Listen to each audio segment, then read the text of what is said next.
Karena soalan baru hanya dua, Ustaz coba menjawab soalan yang datang melalui WhatsApp.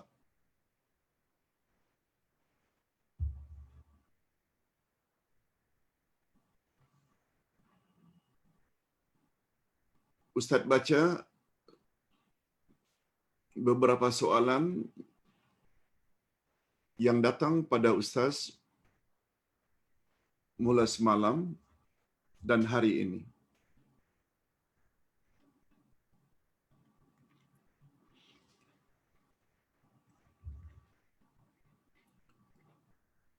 Ustaz, mohon penjelasan kenyataan yang dibuat dalam video ini yang saya terima dari seorang sahabat. Ustaz tak perlu tunjukkan video itu.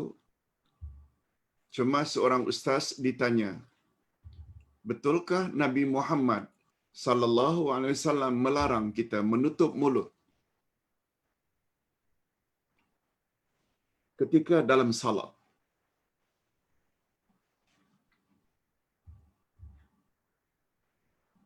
Betulkah Nabi Muhammad sallallahu alaihi wasallam melarang kita menutup mulut ketika salat?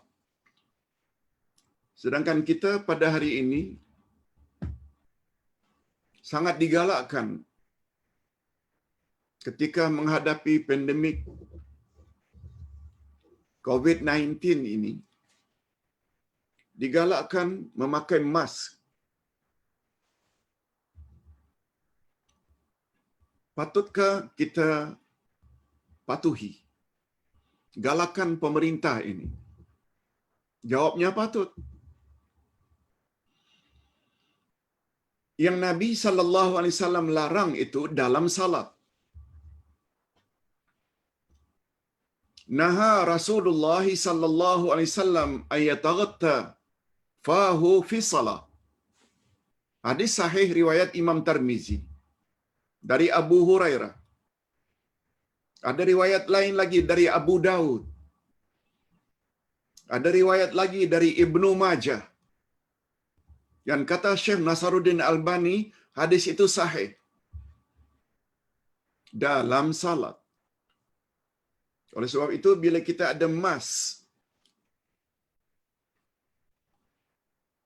ketika salat, hendaklah diturunkan mask itu ke bawah dagu. Walau pakai, tapi dalam salat jangan tutup. Naha Rasulullah sallallahu alaihi wasallam ayataghatta fahu. Fahu maknanya famahu, mulutnya. Fi salat, dalam salat. Dah selesai salat, tutup balik. Yang tak boleh itu hanya dalam salat. Majoriti ulama mengatakan hukumnya haram. Ada sebahagian ulama mengatakan hukumnya makruh. Paling kurang makruh. Dibenci. Di antara sebabnya ialah karena ia adalah amalan Yahudi. Dia adalah setengah riwayat amalan Majusi, penyembah api zaman dahulu.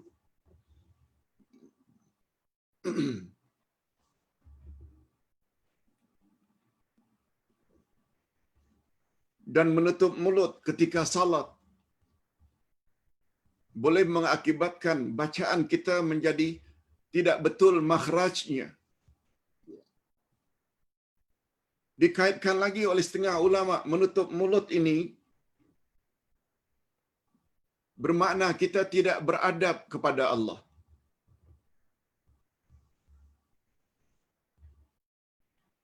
Itu sebabnya menutup mulut tidak semestinya dengan mask.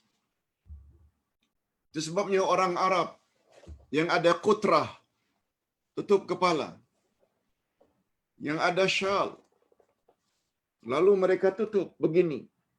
Tak boleh. Tak boleh. Kecuali jika berhajat. Ini hajat ni lain.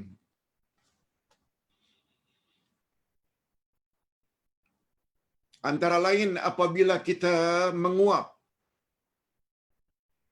kita bersin, lalu kita tutup.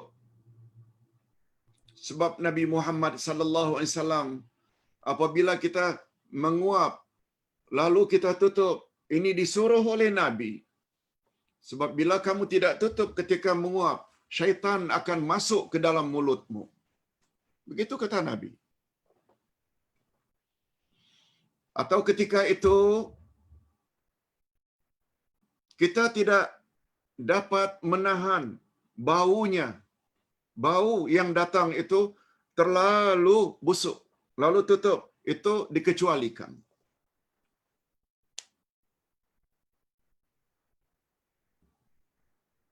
Atau atas sebab-sebab tertentu, karena kita umpamanya selesma,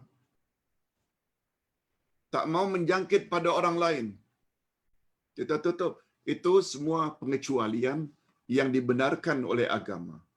Tapi saja-saja, termasuk hari ini, kita memang digalakkan untuk jaga SOP. Selain daripada jarak, tolong dalam salat jangan pakai mask. Dalilnya kuat dan sahih. Begitu komen Syekh Nasaruddin Albani, hadis diriwayat oleh Abu Daud, oleh Imam Tirmizi dan Ibnu Majah. Wallahu a'lam. Adapun apa yang telah terlanjur kita lakukan masa silam, insya-Allah dimaafkan oleh Allah, karena kita barangkali tak dengar lagi berita atau hadis tentang larangan ini.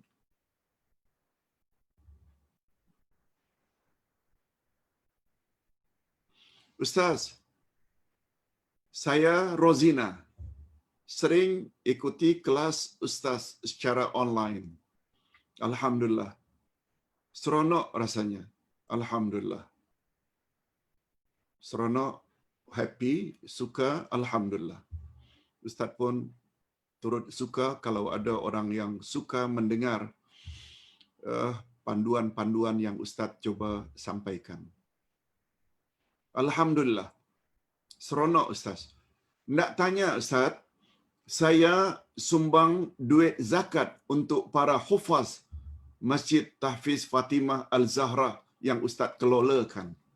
Apa hukumnya Ustaz? Nah, begini.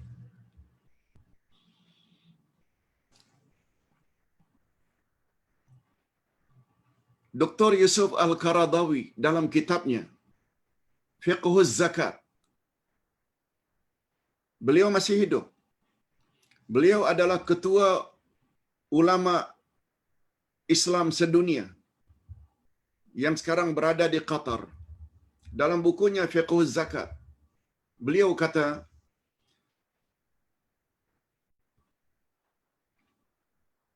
salah satu daripada asnaf yang layak menerima zakat adalah fi sabilillah. Fi sabilillah, dalam jalan Allah. Kata beliau menambah, zaman silam,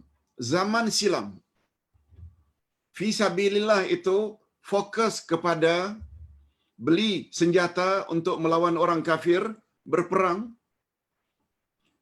beli kenderaan, beli senjata, mengongkosi biaya pergi berperang. Itu kata beliau tertera dalam kitab-kitab fiqh klasik, kitab-kitab fiqh lama, kitab-kitab fiqh lama klasik.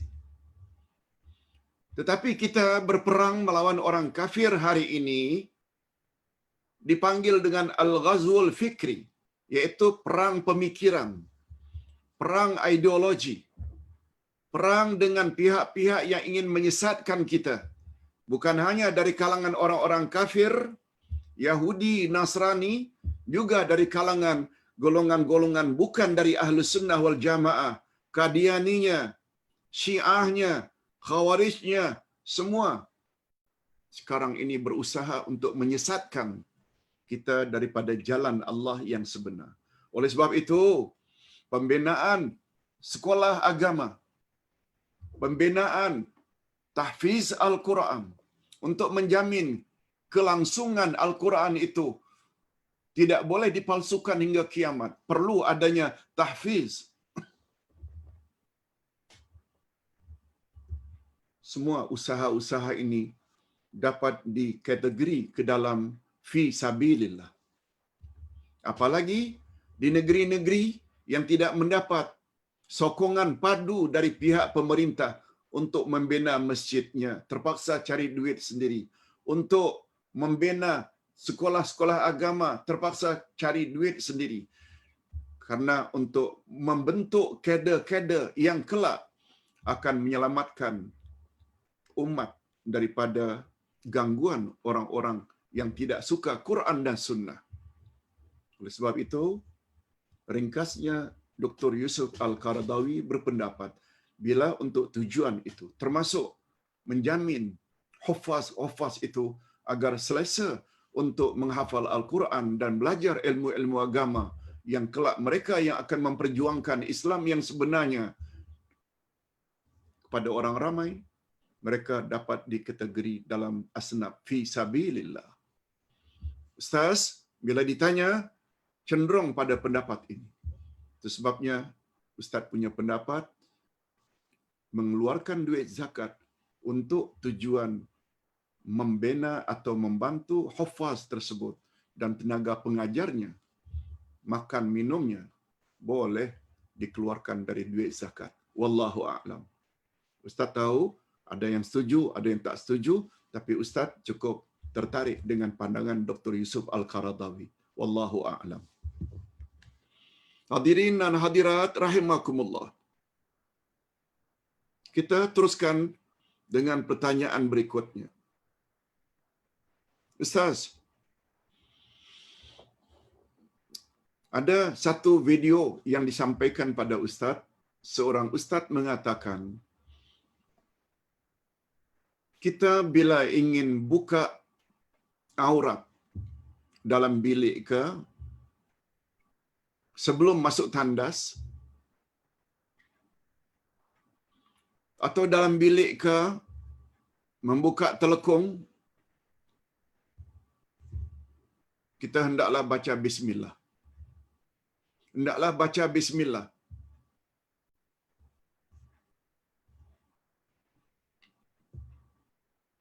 Sebab Nabi Muhammad sallallahu alaihi wasallam bersabda,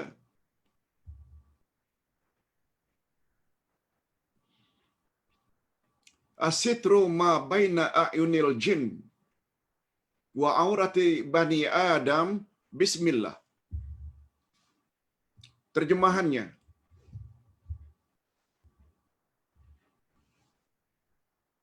yang dapat menutup mata jin, syaitan, daripada aurat anak cucu Adam adalah bismillah. Bismillah yang kita sebut ketika akan buka pakaian sehingga nampak aurat, jin tidak boleh lihat aurat kita, khasnya syaitan, dengan ucapan bismillah. Hadisnya sahih. Hadisnya sahih. Oleh sebab itu, kalau selama ini kita buka begitu saja, mentang-mentang di dalam rumah atau bilik kita terkunci, mula sekarang baca bismillah. Dan ada pula hadis atau riwayat yang lain mengatakan tidak cukup bismillah. Bismillahilladzi la ilaha illahu. Bismillahilladzi la ilaha illahu. Dengan nama Allah, tiada Tuhan yang berhak disembah melainkan Dia. Ini lagi bagus. Paling kurang bismillah. Sebab Nabi Muhammad sallallahu alaihi wasallam menyebut dalam hadis yang bersifat umum, kullu amrin dzibalin lam yubda bi bismillah fahuwa abtar. Segala sesuatu yang baik-baik yang tidak diawali dengan bismillah, maka terputus ia dari keberkatan. Nak minum bismillah, nak makan bismillah, nak baca, nak memakai pakaian bismillah, nak tanggalkan pakaian juga bismillah. Paling kurang bismillah. Di antara faedahnya, mata mata jin tak boleh tengok kita. Memang dalam bilik tak ada manusia, tapi jin boleh masuk di mana-mana. Dan dia akan melihat aurat kita. Supaya matanya buta, matanya tak nampak melihat aurat kita, khasnya kaum wanita, baca bismillah. Paling kurang. Panjangnya, bismillahilladzi la ilaha illahu. Nah, berikut ini kita lihat sekali lagi jika ada pertanyaan. Okey. Hanya 2 pertanyaan. Bagus. Masa pun sudah habis sebenarnya. Tak apa, kita jawab secara ringkas. Assalamualaikum Pak Ustaz. Betul ke Ali dibunuh oleh orang yang berfahaman Khawarij yang membunuh Ali sambil membaca Al-Quran? Betul. Sebagaimana kita tahu dalam sirah,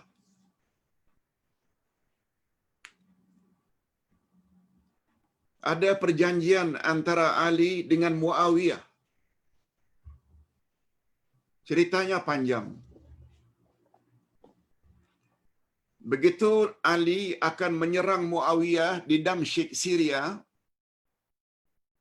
datang utusan daripada Ali minta berdamai. Lalu Ali sambut permintaan Muawiyah. Akhirnya dibuatlah satu perdamaian. Sikap Sayyidina Ali menerima perdamaian dibantah oleh golongan di dalam barisan Ali. Lalu mereka pun keluar dari barisan Sayyidina Ali karena tidak setuju Ali menerima perdamaian dengan Muawiyah yang sepatutnya diperangi dan dibunuh. Ali lebih memilih untuk berdamai. Golongan yang keluar inilah yang dipanggil dengan Khawarij. Khawarij menghukumkan Ali ini kafir. Ini yang kita sebutkan tadi. Karena kafir, Ali mesti dibunuh. Akhirnya terjadilah pembunuhan. Betul apa yang ditanya oleh Ju Dijah, bahwa Ali telah dibunuh oleh orang Khawarij. Karena menurut pandangan Khawarij, Ali telah kafir. Na'udzubillah min zalik. Itu sebabnya kita jangan suka mengkafir-kafirkan orang. Bagaimana Ustaz dia jelaskan tadi. Yang kedua, Fauziah Sa'ad. Assalamualaikum Uday. Nabi Muhammad sallallahu alaihi wasallam dapat mengenali umatnya melalui kesan sujud dan kesan uduk. Bagaimana dengan selawatnya ya Ustaz?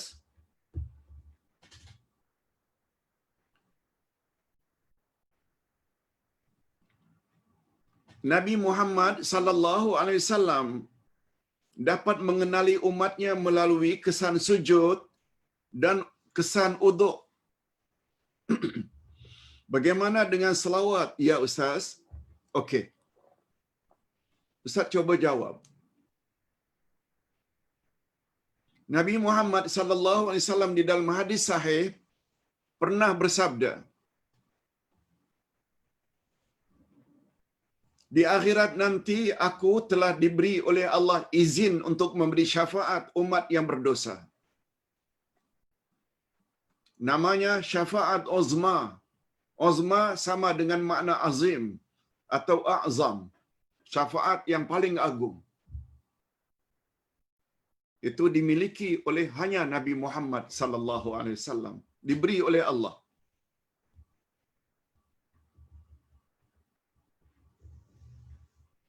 Ini di antara tafsiran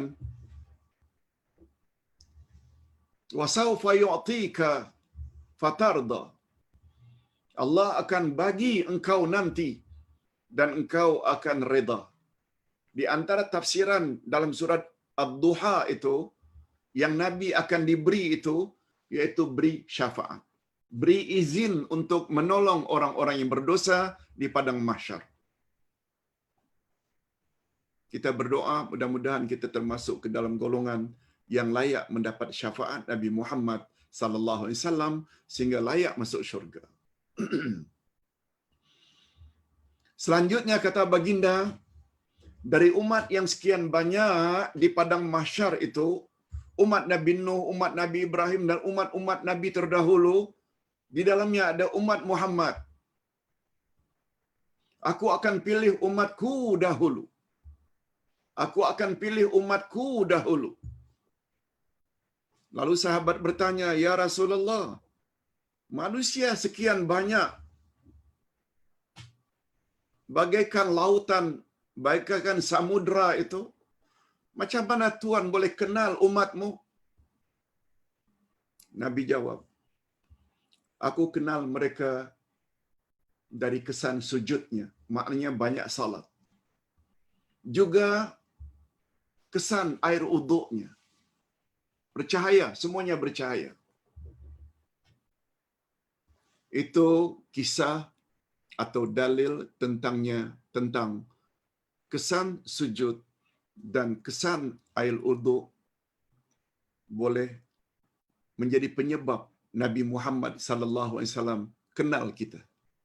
Bayangkan bagi yang tidak suka uduk, bayangkan bagi orang yang tidak suka salat, besar kemungkinan tidak ada tanda-tanda itu dan akhirnya tidak layak mendapat syafaat Nabi Muhammad sallallahu alaihi wasallam.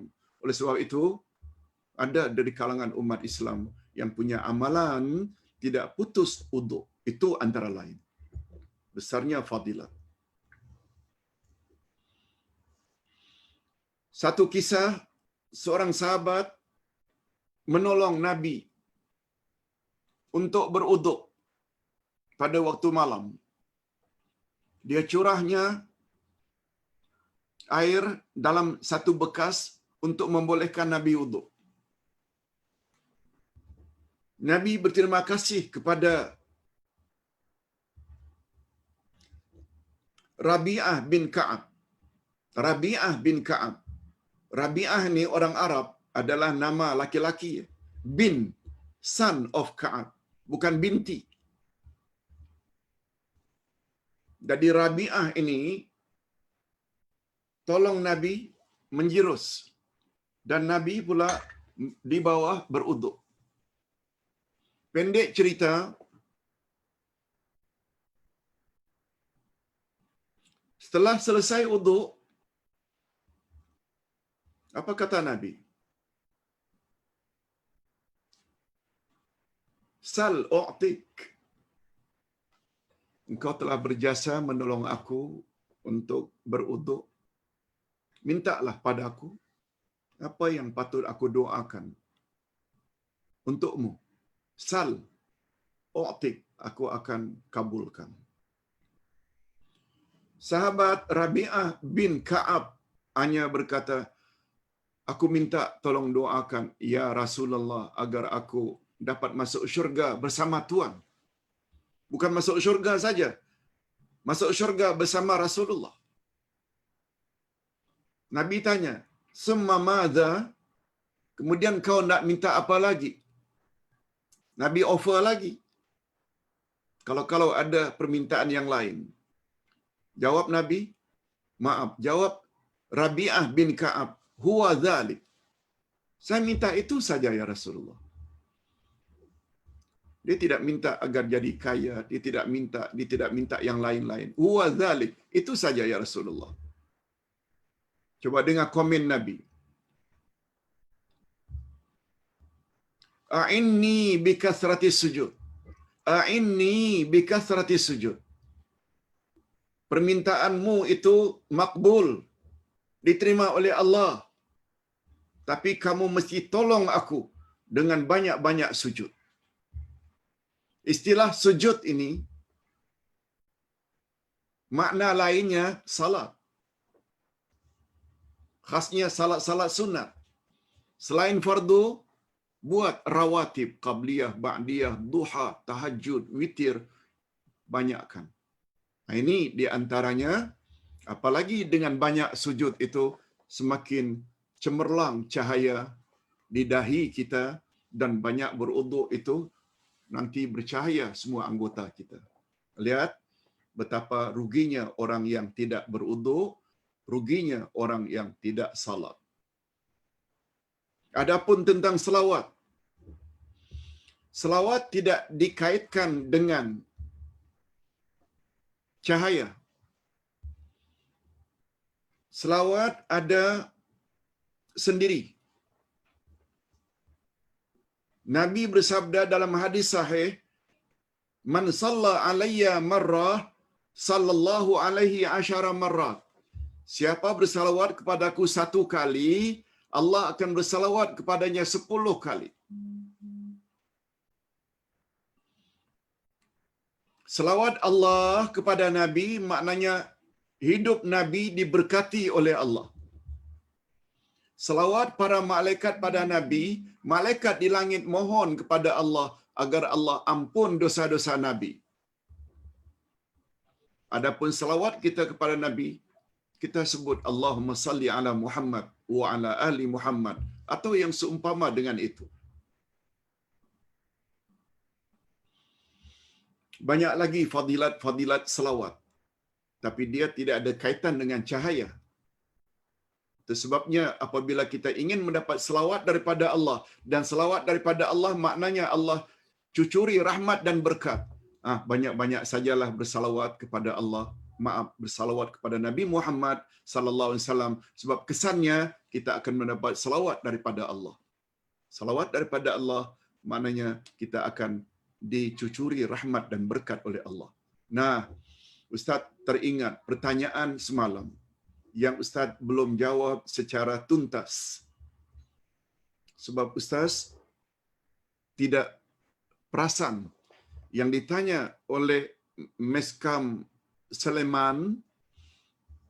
Ustaz baca, kebetulan ini pertanyaan terakhir semalam. Apa hukum baca selawat pada keluarga Nabi dalam tahiyat awal? Ini Ustaz tak perasan ada tahiyat awal. Hadirin dan hadirat, tahiyat awal semua kita tahu dibaca pada 2 rakaat pertama. Bila salat itu melibatkan 3 rakaat atau 4 rakaat. Maghrib, Zuhur, Asar, Isya. Subuh tak ada. Sebab hanya ada 2 rakaat. Tahiyat awal iaitu kita duduk tahiyat awal sambil membaca tahiyat awal. Nah, bacaan dalam tahiyat awal ini pula para ulama berbeza pendapat. Malah ada yang berpendapat kita baca sampai Hamidum Majid walaupun pada duduk tahiyat awal.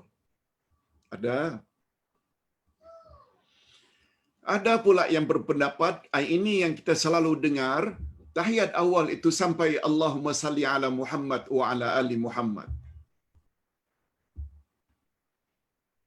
Dan ada lagi pendapat yang Ustaz melihat lebih kuat.